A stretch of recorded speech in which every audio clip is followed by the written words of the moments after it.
ஸ்ரீ குருப்யோ நமக. சுந்தரகாண்டம் 37வது சர்க்கம்.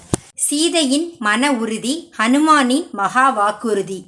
அசோகவனத்திலிருந்த சீதாதேவி அனுமன் கூறிய ஆறுதல் வார்த்தைகளை கேட்டாள். அவள் முகம் பௌர்ணமி நிலவை போல ஒளி வீசியது. அனுமனே, நீ கூறிய வார்த்தைகள் அமுதம் போன்றவை. ஆனால் அது சிறிது விஷமும் கலந்துள்ளது. ஏனெனில் என் ராமன் இன்னும் என்னை நினைத்து துயரத்தில் இருக்கிறார்.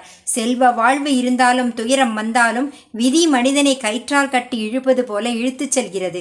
ராமரும் லக்ஷ்மணரும் நானும் இந்த துயரத்தில் சிக்கியிருப்பது அதற்கு சாட்சி. என் ராமன் எப்போது இந்த துயரக்கடலை தாண்டுவார்? கடலில் படகு உடைந்தவன் போல அவர் துன்பத்தில் தவிக்கிறார். ராவணனை வென்றி இலங்கையை அழித்து என்னை மீண்டும் எப்போது காண்பார் என்று சீதை உருக்கமாக கூறினாள். அதன் பின் அவர் கூறினாள், ராவணன் எனக்கு 1 வருட காலம் அவகாசம் கொடுத்தான். இப்போது 10 மாதங்கள் முடிந்துவிட்டன. இன்னும் 2 மாதங்கள் உள்ளன. விபீஷ்ணன் பலமுறை அறிவுரை கூறினாலும் ராவணன் கேட்கவில்லை. அவன் அழிவு நெருங்கிவிட்டது. பின்னர் சீதை, என் ராமன் வீரத்தில் ஒப்பவர், ஒருவராகவே 14,000 ராட்சசர்களை அழித்தவர். அவரது அம்புகள் சூரியனின் கதிர்களைப் போல பகைவர்களை உலரச் செய்யும். அவர் விரைவில் வந்து என்னை காப்பாற்றுவார் என்று உறுதியுடன் சொன்னாள். அப்போது ஹனுமான் பணிவுடன் கூறினான், அம்மா, நீங்கள் விரும்பினால் இப்போதே என் முதுகில் ஏறுங்கள். உங்களை கடலை தாண்டி ராமபிரானிடம் அழைத்துச் செல்வேன். இலங்கையே தூக்கிச் செல்லும் வலிமை எனக்கு உண்டு. அனுமன் தன் பராக்கிரமத்தை காட்ட பெரும் உருவம் எடுத்தான். மலை போல உயர்ந்து அக்னியைப் போல ஜொலித்தான். அதை கண்ட சீதை ஆச்சரியப்பட்டாள்.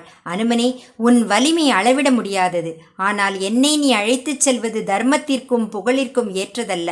வேகமாக பறக்கும்போது நான் கீழே விழுந்து விடலாம். ராட்சசர்கள் தாக்கலாம். அப்போது உனக்கும் ஆபத்து வரும். மேலும் ராமபிரானின் புகழ் குறையக்கூடாது. அவரே வந்து ராவணனை வென்று என்னை மீட்டுச் செல்ல வேண்டும். அதுவே அவருக்கு பொருத்தமான வீர செயல் என்றாள். இறுதியாக சீதாதேவி கூறினாள், அனுமனே, நீ விரைவாக சென்று என் நிலைமையை ராமனிடம் கூறு. அவர் லக்ஷ்மணருடனும் வானரசேனையுடனும் வந்து என்னை காப்பாற்றட்டும். அவ்வாறு சீதை மற்றும் அனுமன் நடத்திய புனித உரையாடல் நிறைவடைந்தது. ஜெய் ஸ்ரீராம், ஜெய் ஆஞ்சநேயா. ஸ்ரீராம் ஜெயராம், ஜெய ஜெயராம். 37வது சர்க்கம் நிறைவடைந்தது. 38வது சர்க்கம் நாளை தொடரும்.